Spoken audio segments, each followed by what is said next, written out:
예, 오늘 본문 우리 히브리서 13장 1절부터 우리 3절 말씀을 중심으로 크리스찬의 우리 사회생활에 대해서 우리 함께 도전받는 시간 되면 좋겠습니다.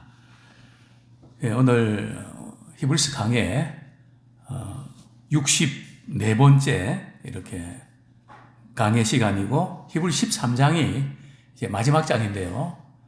한 장에 보통 한 5번 정도 이렇게 강의를 해왔는데, 히브리서 이제 1장부터 6장까지 그 내용의 핵심은 바로 예수님은 천사들보다, 여호수아보다, 모세보다 다른 어떤 제사장, 이렇게 다른 제사장들보다 훨씬 탁월한 분이시다. 그것을 강조하고 있죠. 왜 그렇게 비교를 해서 말이죠. 어떻게 예수님하고 천사들 비교하겠습니까? 왜 이렇게 비교하면서 이렇게 강조했는가 하면, 히브리서를 기록할 당시에 그 시대적인 분위기가, 로마에 박해가 있었거든요. 그래서 신앙생활 하는 게 참 어려웠습니다. 그리고 또 유대교의 핍박이 있어서, 유대교에서 기독교로 개종을 해서 우리가 이런 어려움을 당하나. 그래서 신앙을 포기하려고 하는 그런 나약한 생각들이 들었기 때문에 이제 비교해서 말이죠. 예수님이 탁월한 분이시다. 비교 안 되는 분이시다. 그렇게 이제 강조를 하고요. 그 다음에 우리 7장부터 우리 10장까지는 이제 새 언약의 중보자. 옛 언약은 이제 짐승의 피로 제사 드려서 죄를 생각나게 하고, 그래서 우리가 이제 우리 예배 드릴 때도 이렇게 교회 나와서 우리 죄를 생각하는 그런 것, 그리고 또 회개하고 또 하루 한 줄까지 살아가고, 이제 그런 것은 바로 이렇게 조금 우리가 새 언약의 그런 성도로서 예배 드린 것이 아니라 옛 언약의 그런 종교 생활과 같은 거거든요. 그래서 7장부터 10장까지는 그리스도의 피로 중보자 대신 새 언약 중보자 대신 예수 그리스도를 강조하죠. 단번에 영원한 속죄를 이루어 주셨습니다. 그리고 이제 11장에 보면 11장은 무슨 장입니까? 믿음장이죠. 신앙의 믿음의 위인들을 쭉 열거하거든요. 그리고 이제 12장에는 신앙생활 하는 데 있어서 소망을 갖고 포기하지 말고 예수 그리스도를 바라봐라. 그죠? 피곤해도 낙심지 말고, 그죠? 끝까지 인내하신 주님을 바라보면서 믿음의 경주를 가야 된다. 소망에 대해서. 그리고 오늘 13장에는 무엇에 대해서요? 사랑에 대해서. 사랑을 어떻게 실천할까? 뭐 교회뿐만 아니라 가정뿐만 아니라 이 사회에서도 주님의 사랑을 실천해야 된다. 그것을 이제 강조하고 있는데요. 우리 히브리 13장을 조금 이렇게 전체를 우리가 개요를 좀 말씀드리면 1절부터 3절까지는 사랑의 실천이 문제, 그리고 4절은 결혼 문제, 음란의 문제를 좀 다루고 있고요. 그리고 13장 5절에서 6절은 재물에 대해서 좀 자족하는 재물에 대해서, 그 다음에 7절부터 9절까지는 지도자와의 관계에서는 어떻게 가져야 될까? 그리고 10절부터 16절까지는 예배 문제, 그리고 17절부터 25절까지는 이제 결론 부분에 해당됩니다. 그래서 전체적으로는 13장은 사랑의 실천을 이렇게 어떻게 해야 되나? 그것이 이제 중요한 이슈고요. 그리고 마지막 이제 결론을 이렇게 기록하고 있습니다. 자, 먼저 우리 13장 1절 같이 한번 읽겠습니다. 시작. 형제 사랑하기를 계속하고. 예, 형제 사랑하기를 계속하고. 여기 형제는 어떤 형제일까요? 예, 우리 집에 우리 형제들 가르칠까요? 성경에서 말씀하고 있는 형제들은 믿음의 식구들을 가르칩니다. 교회 안에, 공동체 안에 서로 형제 자매들을 가르치는 거죠. 예수님 말씀하셨죠. 모친과 그 동생들이 말이죠. 예수님 만나려고 왔는데 이렇게 말씀하시죠. 누가 내 형제요? 자매요? 모친이냐? 바로 이 사람들이다. 그러시면서 아버지 뜻대로 행하는 주님을 잘 섬기는 그런 사람들이 하나님의 가족이고 내 형제 자매 모친이다. 영적인 관계를 강조하고 있는 것을 보게 되는데요. 형제 사랑하기를 어떻게 하라고요? 계속해라. 여기서 보면 여기 형제 사랑하라는 이것은 말이죠. 나는 사랑만 받고 또 어떤 분은 사랑만 하는 이런 관계 아니라 형제 사랑은 서로 하는 것입니다. 그죠? 한쪽만 사랑하다 보면 다른 한쪽이 지치게 됩니다. 그죠? 그래서 성경은 어떻게 하라고요? 서로 사랑해라. 또 사랑을 하되 한두 번 하고 말라고요? 계속적으로 해야 됩니다. 이 사랑은 지속적으로 해야 될 것을 말씀하고 있는데 이게 참 쉽지는 않죠. 한두 번 하기는 쉬워도 계속 하는 것은 어렵습니다. 제가 이제 이렇게 우리 작은 교회들을 섬기는데 벌써 5, 6년 된 것 같아요. 그죠? 그냥 직속적으로 그들과 같이 울고 또 웃기도 하고 같이 고민하고 나누기도 하고 그죠? 그래서 지속적으로 이렇게 10수년간 이렇게 하다 보니까 이제 관계가 형성된단 말이죠. 그죠? 또 이것이 하나님의 사랑의 방법이고요. 그래서 우리가 이 사랑은 할 만큼 했다 이게 아니고요. 우리 그리스도의 사랑의 특징 3가지 아시죠? 첫 번째는 먼저 사랑, 그죠? 저 사람이 나를 사랑하기 기다린 게 아니라 내가 먼저 사랑하는 주님이 그러셨던 것처럼. 그 다음에는요, 그럼에도 불구하고 사랑. 나 그래서 사랑 안 하고 나는 이거로 끝날 거야. 더 이상은 안 해. 이런 생각이 들더라도 그 고비를 넘기셔야 됩니다. 주님이 그러셨잖아요. 십자가 위에서 내려와 보라고 조롱 멸시할 때에 끝까지 주님은 십자가 지셨잖아요. 그럼에도 불구하고 사랑. 그리고 3번째 사랑은요, 끝까지 사랑. 저는 요한복음 13장이죠.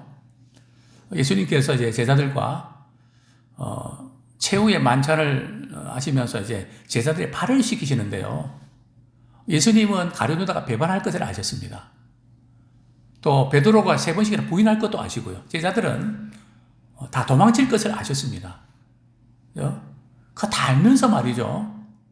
예수님은 내가 너희들과 함께 최후의 만찬 6월절을 갖기를 원하고 또 원한다. 우리 한번 잠깐 볼까요? 우리 요한복음 13장. 저는 늘 그 말씀 볼 때마다 사람은 감정이 있고 마음 상할 일이 있고 막 여기까지 하고 싶다. 그런 생각들이 많이 나죠. 그때마다 저는 이 말씀 붙잡고 그 고비를 넘기고 합니다. 13장 1절 1절부터 3절까지 1절 2절까지만 읽겠습니다. 시작. 6월절 전에 예수께서 자기가 세상을 떠나 아버지께로 돌아가실 때가 이른 줄 아시고 세상에 있는 자기 사람들을 사랑하시되 끝까지 사랑하시니라. 마귀가 벌써 시몬의 아들 가룟유다의 마음에 예수를 팔려는 생각을 넣었더라. 즉 예수님께서는 가룟유다가 돈 받고 자신을 팔 것을 아셨거든요.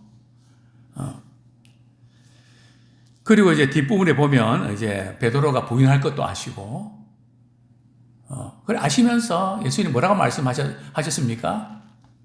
끝까지 사랑하셨다.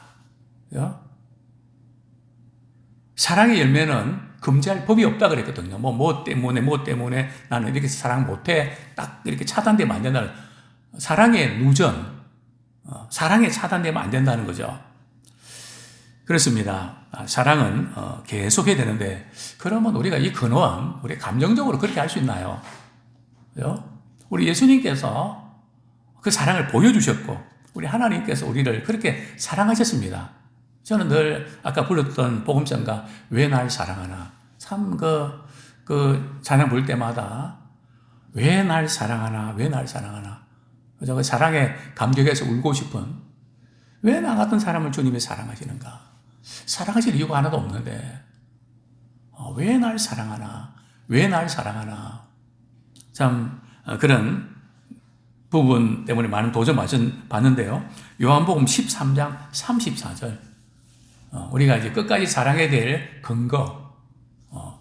절대 성경에서 사랑은 막 감정적인 거 아닙니다.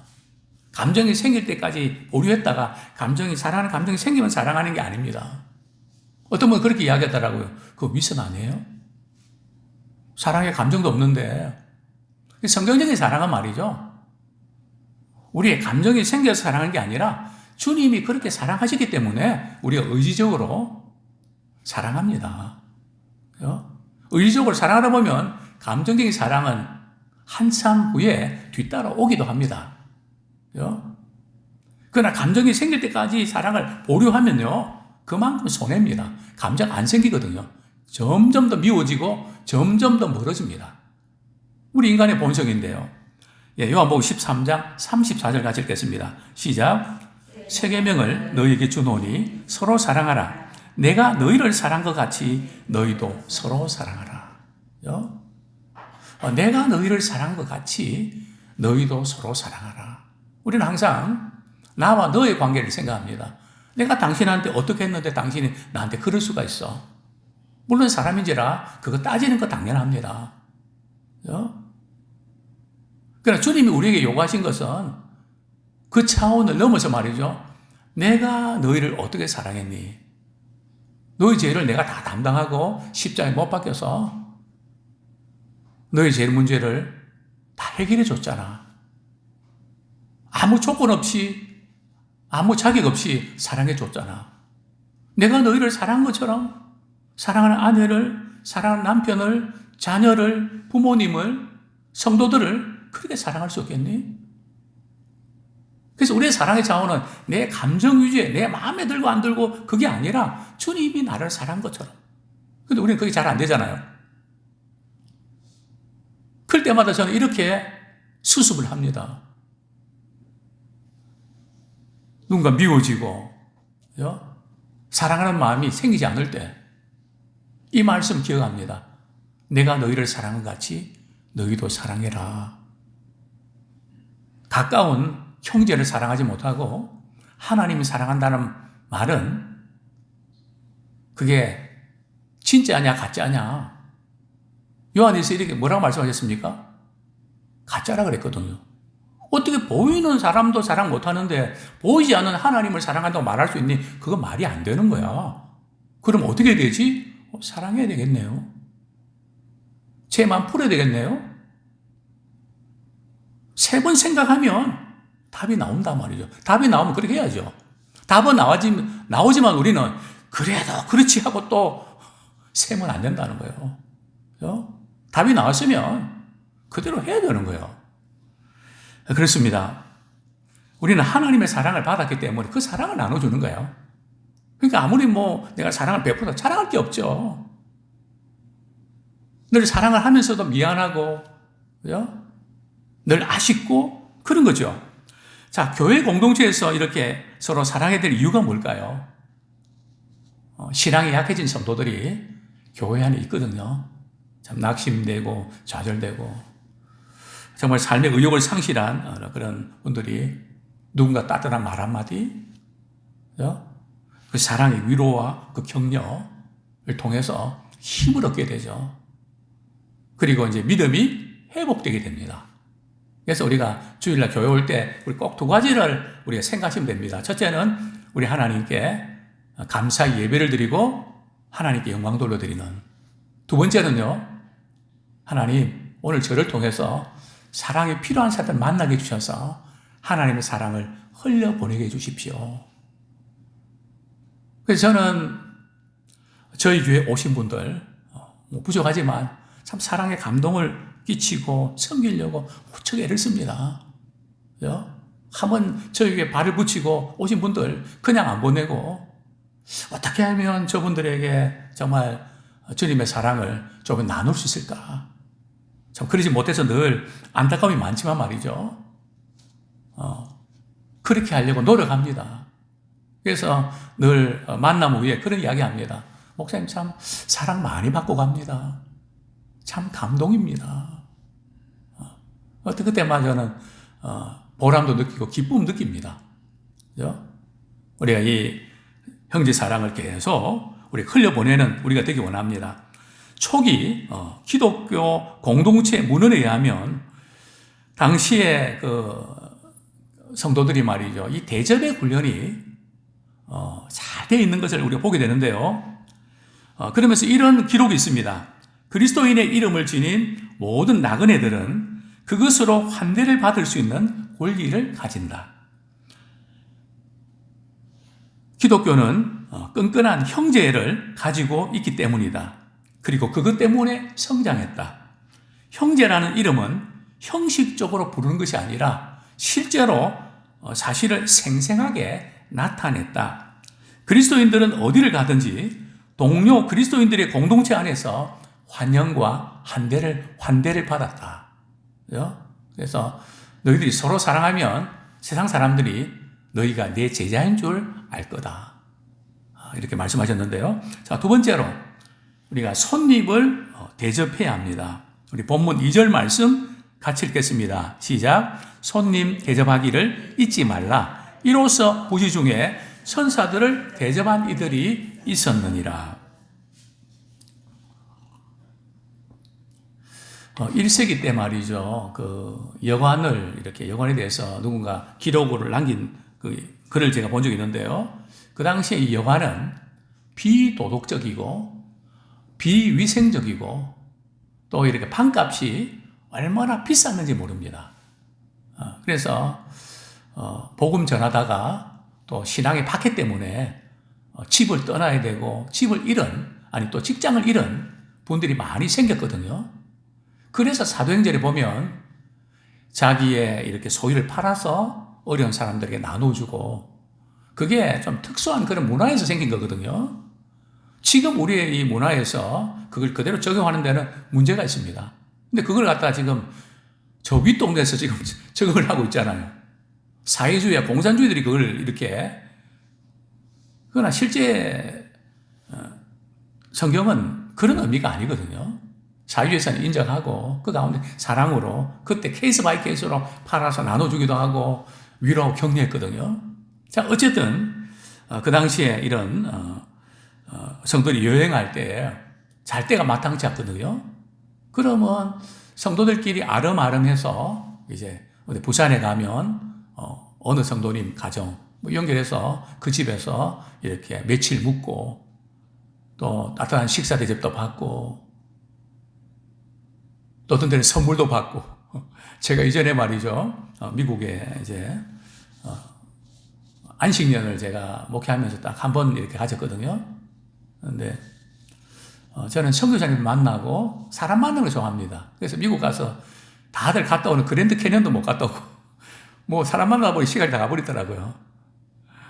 그 집에서 또 이렇게 먹고 자고 또 그리고 또 이제 자녀들 용돈 주고 예배 드리고 기도해 드리고 또 올 때는 또 여비로 쓰라고 또 용돈도 주더라고요. 참 그래서 우리 서로 믿음의 이런 관계들이 참 아름답고 참 좋다. 그죠? 그래서 오늘날도 이제 우리 이런 자기 집을 좀 오픈해서 이렇게 따뜻하게 환대하고 대접하는 참 이런 부분들이 많이 사라졌죠. 세상에 불신풍조가 많고 또 우리 자신의 어떤 가정을 오픈한다는 게 많이 힘들어졌잖아요. 그래서 사실은 관계 형성을 위해서는 가정을 오픈해야 관계가 훨씬 가까워집니다. 초대교회는 사실은 가정교회를 할 정도로 가정에서 많이 예배도 드리고 교제가 끈끈했거든요. 그런 점에서 손님을 대접하는 이 부분을 이제 히브리서 저자도 강조하고 있죠. 자, 손님을 대접하다가 천사들을 대접한 케이스가 있죠. 두 케이스가 있습니다. 첫 번째는 아브라함이죠.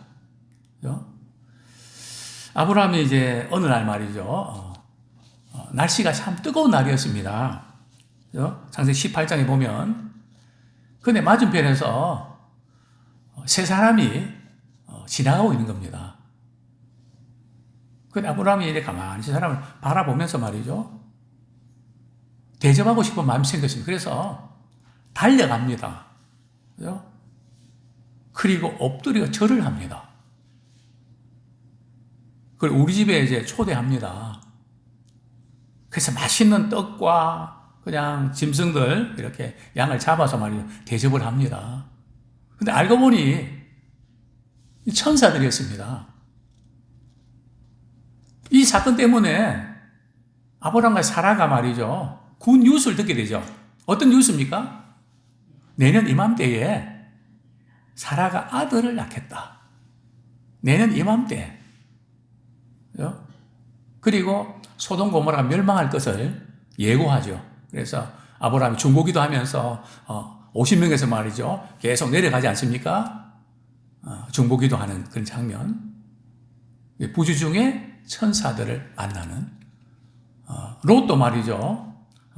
아브라함과 같이 지내면서 이렇게 손님 대접하는 부분이 탁월했습니다.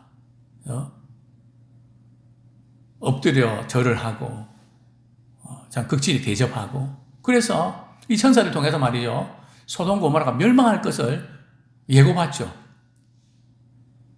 그리고 나서 롯이 이렇게 자꾸 지치하니까 천사들이 말이요. 막 끌고 말이죠. 소돔 고모라 멸망하니까 끄집어내죠.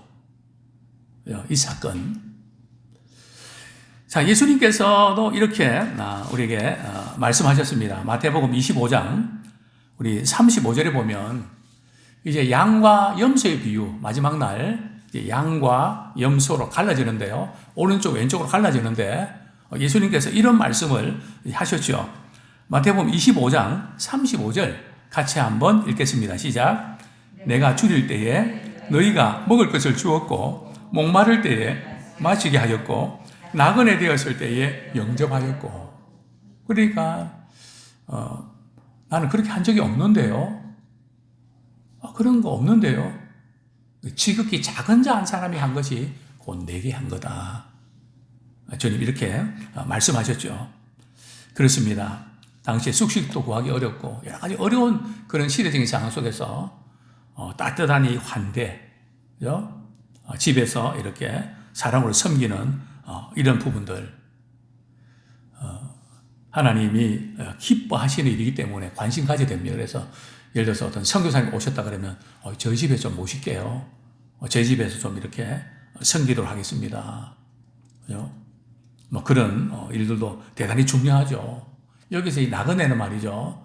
1차적으로는 믿음의 사람들, 관계 공동체 안에서 이루어지는 부분들이고 또 두 번째로는 또 물론 낯선 분들도 해당이 됩니다. 그러나 요즘 같은 경우는 정말 조심스럽죠. 잠 못 잡니다. 그죠? 네. 자, 그러면서 이제 이런 이제 문헌이 나오는데 주 100년경에 말이죠. 12사도의 교훈이라는 책에 나오는데 이런 여러 가지 어려운 사람들을 어떻게 돕고 관심 가져야 되냐 이렇게 기록하고 있습니다. 주님의 이름으로 오는 자는 모두 영접하라. 주님의 이름으로 오는 자는 모두 영접하라. 만약 찾아오는 자가 여행자이면 너희가 할 수 있는 만큼 그를 도우라. 그러나 그는 이틀 이상 너희와 함께 머물러서는 안 됩니다. 부담을 많이 주면 또 안 된다는 거죠. 혹 그가 필요하다면 3일 동안 너희와 함께 머물라. 만약 그가 기술자로서 너희 가운데 거처하기를 원한다면 일하고 먹게 해라. 성경은 철저하게 말이죠. 일하고 먹게 하는 그것을 강조하고 있습니다. 아무도 기독교인임을 빙자하여 너희 가운데서 게으르게 살지 못하도록 하라. 그러나 만약 그가 이렇게 하기를 원치 않는다면 그는 그리스도를 빙자하여 너희 가운데서 이득을 취하는 자이니 그런 자를 조심해라. 그래서 이름 팔아서 이렇게 이용하려고 하는 사람들은 조심해라는 거죠. 무조건 퍼주는 것이 능사는 아니라는 거죠. 자, 마지막으로 우리 고난 중에 있는 사람을 돌봐야 됩니다. 우리 3절 같이 읽겠습니다. 시작. 너희도 함께 갇힌 것 같이 갇힌 자를 생각하고 너희도 몸을 가졌은즉 학대받는 자를 생각하라. 다른 번역부에는 이렇게 번역되어 있는데요. 감옥에 갇혀 있는 사람들을 생각하되 여러분도 함께 갇혀 있는 심정으로 생각하십시오. 그래서 우리가 어떤 분을 도울 때도 말이죠. 갑질하거나 어떤 고자세로 말이죠. 이렇게 하는 조심해야 됩니다. 그러면 우리가 도움을 베풀면서 상대를 마음 상하게 하거든요. 그래서 그 갇혀있는 심정으로 생각하십시오. 여러분도 몸이 있으니 학대받는 사람들을 생각하십시오. 그렇습니다. 이제 히브리서 전한 말이 형제 사랑해서 나그네 대접으로 그리고 갇힌 자와 학대받는 자를 사랑하라 하는 부분으로 이렇게 확장시키고 있는데요. 그렇습니다. 갇힌 자, 이 감옥에 갇힌 자는 자유가 없잖아요. 당시에 그 감옥의 그 모든 환경들은 열악했죠. 그래서 누가 찾아주지 아니하면 먹지 못해 죽는. 요즘에는 감옥의 메뉴도 잘 나온다 그러더라고요. 그 일부러 그냥 굉장히 좋아하는 그런 분들도 있는 것 같아요. 나이 드신 분들. 독거 노인들 가운데 말이죠. 외로운 분들. 거기 가면 말동무도 있고, 시간 되면 다 챙겨주고, 예. 선호하는 경향이 있다고 하는데, 어쨌든 의복이라든지 도움을 제공하는 또 지속적인 중보기도. 그래서 참 이런, 물론 여기에서 갇힌 자는 그냥 사고치고 갇힌 이런 사람을 일차적으로 의미하는 게 아니고 복음 전하다가 갇힌 자를 의미하는 거죠. 물론 또 여러 가지 문제로 갇힌 자들, 핍박받는 자들을 또 우리가 관심 가지고 돌봐야 될 책임도 물론 있습니다. 이제 말씀을 맺겠습니다. 이제 우리 다른 사람에 대한 사랑은 말이에요. 하나님의 사랑을 통해서 우리를 통해서 흘러가는 그런 우리가 되면 좋겠습니다. 다른 사람을 사랑하는 것은 말이죠. 우리가 하나님의 사랑에 대해서 감사하는 방법입니다. 우리 하나님의 사랑을 받았기 때문에 그 사랑을 어떻게 표현할까? 그래서 교회 사랑하는 거 아닙니까? 그리고 형제들 사랑하는 거 아닙니까? 또 이웃을 사랑하는 거 아닙니까? 왜냐하면 하나님의 사랑을 받으면 가만히 있지를 못하거든요. 그 사랑을 흘려보내고 싶어서 미친단 말이죠. 안 미치면 사실은 좀 우리가 딴 데 미쳐 있다는 거거든요. 왜냐면 하나님의 큰 사랑을 받았는데 그 사랑을 흘려보내고 싶은데 흘려보내고 싶은 마음 자체도 없다? 우리 영적으로 심각한 위기 상황임을 보게 됩니다. 참 우리 주변에 노인병동, 또 우리 지역에 좀 사각지대, 좀 관심을 필요하는 그런 분들, 저도 이제 여기 온 지 이렇게 꽤 오래됐는데요. 우리 동사무소에 가서 국가에서 이렇게 관심을 갖지 못하는 사각지대에 있는 분들이 어떤 분들입니까? 분명히 있거든요. 원칙이나 이런 어떤 절차, 해당 사항 때문에. 그래서 우리 주변에 혹시 그런 분이 있다면 꼭 말씀해 주십시오. 목사님, 이분 우리가 좀 우리 교회에서 정기적으로 좀 관심을 갖고 또 저희 교회에서는 음식 잘하는 분들 많잖아요. 반찬 좀 만들어서 말이죠. 그분들 나누어서 우리 하면 얼마나 좋습니까? 그죠? 우리가 할 수 있는 부분들을 저는 이 지역에 대해 잘 모르지만 살고 있는 분들 잘 아시잖아요. 이거 우리가 우리 교회에서 우리 일 한번 해봅시다. 저는 충분히 할 수 있습니다. 돈가스도 한번 하고, 그죠? 여러 가지, 그죠? 또 외로운 분들 있으면 한번 우리 새해에는 그분들 모시고 우리 스타렉스로 한번 이렇게 투어도 시켜드리면서 같이 또 말동무도 하고 대화도 나누고 참 관심을 갖는 그런 따뜻한 교회, 하나님의 사랑을 나누는 그런 교회가 되기를 축원합니다.